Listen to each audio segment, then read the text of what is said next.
May sakit ba ang sino man sa inyo? Ipatawag ninyo ang matatandang pinuno ng iglesia upang ipanalangin siya at pahiran ng langis sa pangalan ng Panginoon. Pagagalingin ng Diyos ang may sakit dahil sa panalangin may pananampalataya, palalakasin siyang muli ng Panginoon. At kung siya'y nagkasala, patatawarin siya sa kanyang mga kasalanan. Kaibigan, sa mga sandaling ito, kung ikaw ay may karamdaman, kung meron kang iniinda sa iyong katawan, sa mga sandaling ito, samahan mo ko sa pagdulog sa panalangin. Kumuha ka ng langis, pahiran mo ng langis ang bahagi ng katawan mo na may karamdaman. Ang langis ay simbolo ng banal na Espiritu Santo. Lumapit ka na may pananampalataya at pananalig sa Diyos. Manalangin tayo. Ama, sa pangalan ni Jesus, lumalapit kami sa iyong paanan. Salamat sapagkat ikaw ang aming dakilang manggagamot. Ikaw ang nagsabi na kapag kami ay may karamdaman, maaari kaming lumapit sa iyo. Panginoon, sa mga sandaling ito, pinapahiran ko ng langis ang bahagi ng aking katawan na may karamdaman.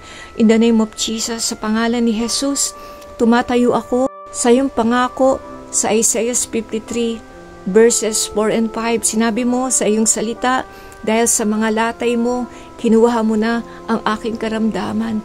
Kinuha mo na ang aking mga sakit sa aking katawan. Sa 1 Peter 2:24, ikaw ay naging sumpa para sa akin.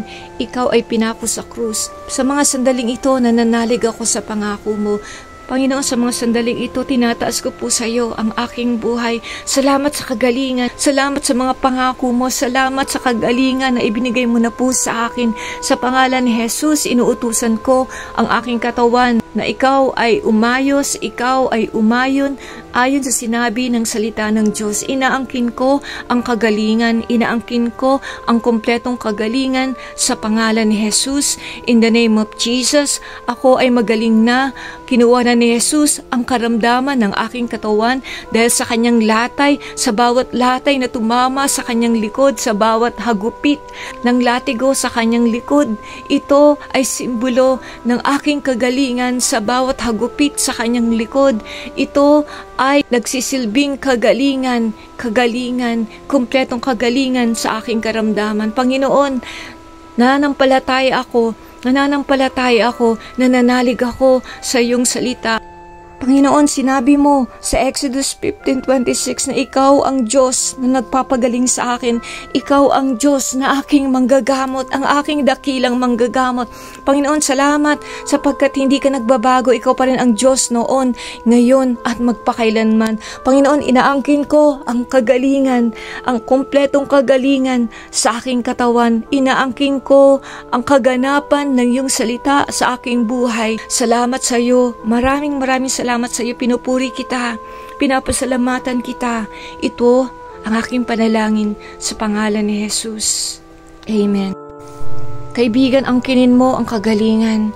Angkinin mo ang katotohanan, ang katuparan, ang kapahayagan ng kagalingan na ibinigay sa iyo ng Diyos. Ibinigay na ng Diyos sa iyo ang iyong kagalingan.